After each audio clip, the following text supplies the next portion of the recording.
Iran से जारी America और इजराइल के युद्ध के बीच एक बड़ा दावा सामने आया और पूरी दुनिया में हलचल मच गई। ईरान ने कहा कि उसने एक अमेरिकी F-35 फाइटर जेट को मार गिराया है।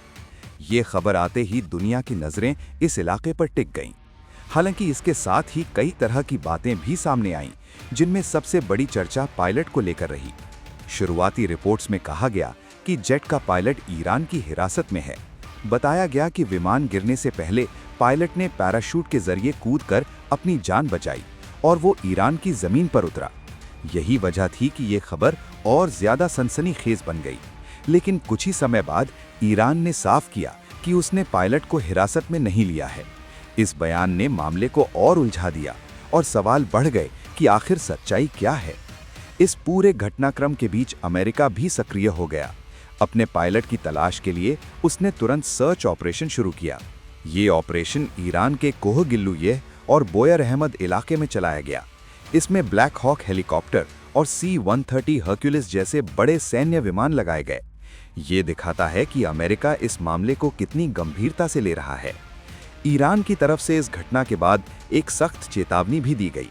ईरानी सेना ने कहा कि अगर अमेरिका और इजराइल ने उसके इंफ्रास्ट्रक्चर पर हमले बढ़ाए तो वो पूरे मिडिल ईस्ट में उनके ठिकानों को निशाना बनाएगा।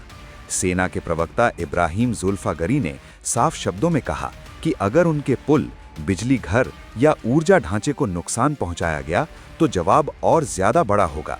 उन्होंने ये भी कहा कि जिन देशों में अमेरिकी सैन्य ठिकाने मौजूद हैं, उन्हें भी इसका असर झेलना पड़ सकता है। इस बयान ने पूरे क्षेत्र में तनाव को और बढ़ा दिया। पहले से ही पश्चिम एशिया में हालात नाजुक बने हुए हैं। ऐसे में इस तरह की चेतावनियां हालात को और गंभीर बना सकती हैं। ये सिर्फ एक सैन्य घटना नहीं है, बल्कि इसके पीछे बड़ी रणनीति और संदेश भी छिपा है। दूसरी तरफ अमेरिका के अंदर भी हलचल तेज हो गई है। खबरें हैं कि सरकार के भीतर बड़े स्तर पर बदलाव हो सकते हैं।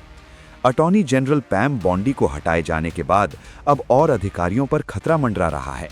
रिपोर्ट्स के मुताबिक FBI प्रमुख काश पटेल और नेशनल इंटेलिजेंस प्रमुख तुलसी गबार्ड के पद भी खतरे में आ सकते हैं।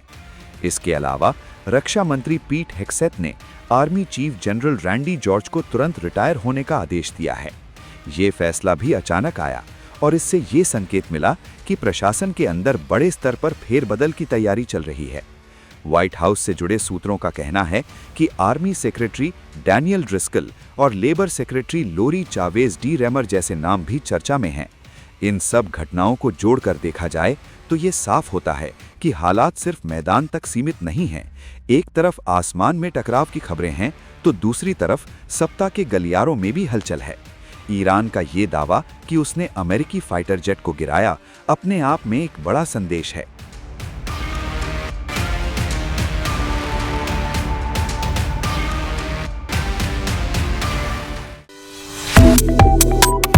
Subscribe to One India and never miss an update.